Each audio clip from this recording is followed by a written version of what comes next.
আজকের এই ভিডিওটি তাদের জন্য যাদের ফেসবুকের প্রফেশনাল মোড অপশনটা দেখা যায় না এবং যাদের প্রফেশনাল মোড আছে কিন্তু রিকোয়েস্ট পেন্ডিং দেখাচ্ছে।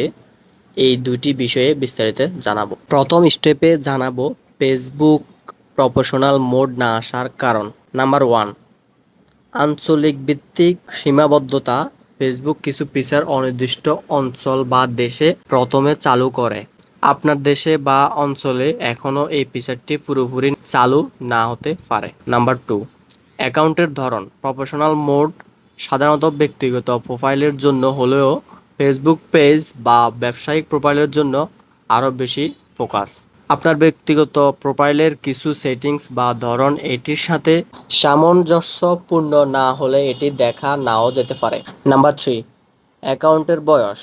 নতুন অ্যাকাউন্টগুলোতে ফেসবুক কিছু ফিচার চালু করতে কিছু সময় নিতে পারে। অ্যাকাউন্টটি পুরনো হলে বা নির্দিষ্ট সময় পরে এই ফিচারটি আসতে পারে।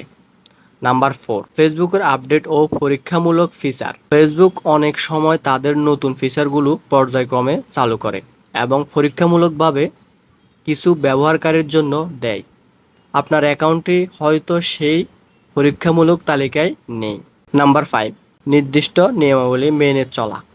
প্রফেশনাল মোড চালু করতে হলে আপনার প্রোফাইলের কিছু নির্দিষ্ট গাইডলাইন পূরণ করতে হতে পারে, যেমন প্রোফাইল সম্পূর্ণ হওয়ার নির্দিষ্ট সংখ্যক ফলোয়ার থাকা ইত্যাদি। দ্বিতীয় স্টেপে জানব Facebook professional mode request pending হয়ে থাকে কেন।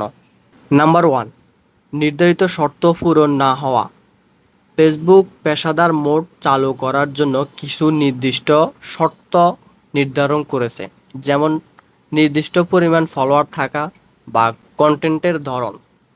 এই শর্তগুলো পূরণ না করলে রিকোয়েস্ট পেন্ডিং থাকতে পারে। নাম্বার 2, ফেসবুকের রিভিউ প্রক্রিয়া। পেশাদার মোড চালু করার রিকোয়েস্ট করার পর ফেসবুক সেটি রিভিউ করে। এই রিভিউ প্রক্রিয়া সম্পূর্ণ না হওয়া পর্যন্ত রিকোয়েস্ট পেন্ডিং মেসেজ দেখা যায়। নাম্বার 3, সার্ভারের বিলম্ব। কখনো কখনো ফেসবুকের সার্ভার সঠিকভাবে রেসপন্স করতে সময় নিতে পারে, ফলে অনুরোধ প্রক্রিয়াকরণে দেরি হয়। নাম্বার 4, অ্যাকাউন্ট সংক্রান্ত সমস্যা। যদি প্রোফাইল বা আইডির কোনো সিকিউরিটি বা পলিসি সমস্যা থাকে, তাহলে পেশাদার মোড চালু হওয়া স্থগিত থাকতে পারে। সো গাইজ, যদি ভিডিওটা ভালো লেগে থাকে অবশ্যই লাইক, কমেন্ট, শেয়ার করতে ভুলবেন না। ধন্যবাদ।